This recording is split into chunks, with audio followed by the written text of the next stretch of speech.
Bonjour et bienvenue à l'invité de Thierry Dim. Nous avons le plaisir d'accueillir ce matin Monsieur Olivier Roth. Bonjour Monsieur Roth. Bonjour Monsieur Dim. Vous êtes le CEO du groupe ProData Group. Tout Comment à se fait. porte votre groupe d'ailleurs?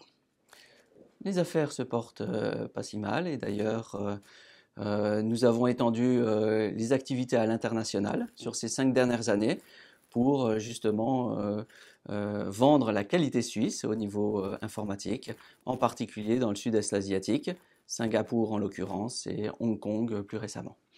Alors, ce qui nous intéresse d'ailleurs ce matin, c'est beaucoup plus au niveau de la protection des données. Comment est-ce qu'une entreprise aujourd'hui arrive-t-il à sécuriser ses données? On va dire qu'on arrive actuellement à une deuxième phase euh, de tout ce qui est sécurisation des données.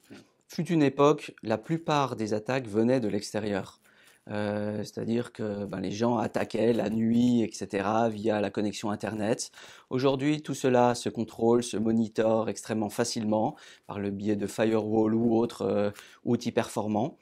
Aujourd'hui, la sécurisation des données et les problématiques viennent plus de l'intérieur. On va dire ce sont principalement des malveillances qui viennent de l'intérieur de l'entreprise par le biais de collaborateurs, par le biais d'autres aspects qui font que les données ne sont plus forcément en sécurité quand elles sont directement sur le réseau interne d'une entreprise.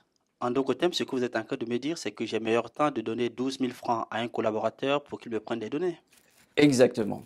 On est dans ce cas de figure actuellement et ce qui est mis en place par de plus en plus d'entreprises actuellement est des systèmes qui permettent de monitorer Ah ouais. l'utilisation des données à l'interne. Qui imprime quoi et quand, qui prend des clés, qui prend des données sur des clés USB, qui se logue sur le serveur à telle heure du jour ou de la nuit, etc.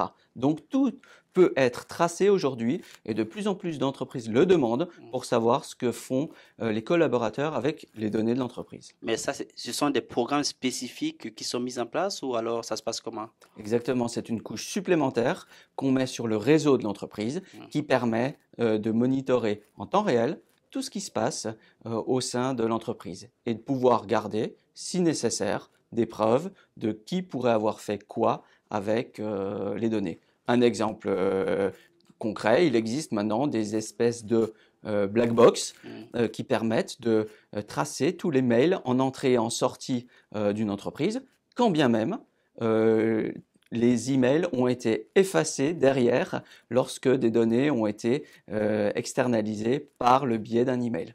Voilà. Mais est-ce que en voulant trop sécuriser les choses, vous n'avez pas l'impression que le collaborateur au final perd toute, lui, il n'est plus sécurisé, on le suit à la crasse, plus ou moins. Effectivement, raison pour laquelle ceci est très largement stipulé dans la plupart des entreprises maintenant par le biais d'une charte d'utilisation de l'informatique dans laquelle il est clairement stipulé que tous les faits et gestes peuvent être tracés et que l'employeur pourrait réutiliser ces données-là. Alors, si on revient par exemple à notre thème de discussion qui était au niveau de la sécurité des données, il y a plusieurs entreprises en Suisse dont leurs activités sont en Suisse.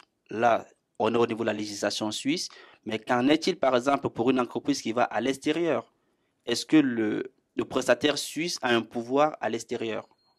Alors, le prestataire suisse n'a pas forcément de pouvoir à l'extérieur. Par contre, pour certains pays où la législation est moins difficile ou moins tendue, nous avons des clients qui demandent à ce que les données soient strictement hébergées en Suisse et ne sortent pas du territoire Alors, suisse. prenons par exemple le cas de ProData, parce que vous êtes un fournisseur. Si par exemple une entreprise de 50, 100 collaborateurs est à l'international et est basée, imaginons à Singapour où vous êtes, qu'en est-il? C'est la législation suisse qui va prévaloir en ce moment-là au niveau des données ou alors c'est la législation du pays à Singapour? C'est la législation singapourienne, bien évidemment, qui Et, les- prévaut et comment je vais récupérer mes données? côté suisse. Mais c'est-à-dire, je vous ai donné mes données, mais je travaille depuis Singapour. Alors, aujourd'hui, nous avons des solutions qui sont basées des deux côtés, c'est-à-dire la solution en data center suisse, Mm. nous l'avons répliquée, avons des accords avec des data centers à Singapour pour pouvoir fournir le même type de prestations à Singapour, voire même à Hong Kong aujourd'hui.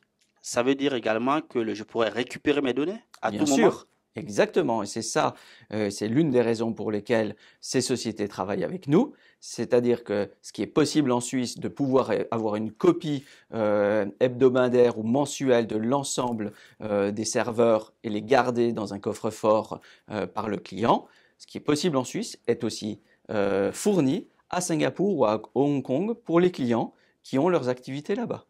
Finalement, est-ce que cet excès de protection ne nous coûte pas cher? Elle coûte extrêmement cher et elle va coûter encore de plus en plus cher. Mais aujourd'hui, les sommes sont tellement faramineuses, les sommes en jeu ou les pertes potentielles par les entreprises sont tellement faramineuses que la plupart du temps, les investissements sont justifiés. D'ailleurs, nous travaillons énormément sur ce travail de balance à faire entre l'investissement qui est mis en œuvre pour une telle sécurité et les pertes potentielles encourues par une certaine entreprise. Merci, Monsieur Roth, pour ces explications. Merci, Monsieur Dim. Quant à vous, nous vous donnons rendez-vous très prochainement avec un nouvel invité. Au revoir.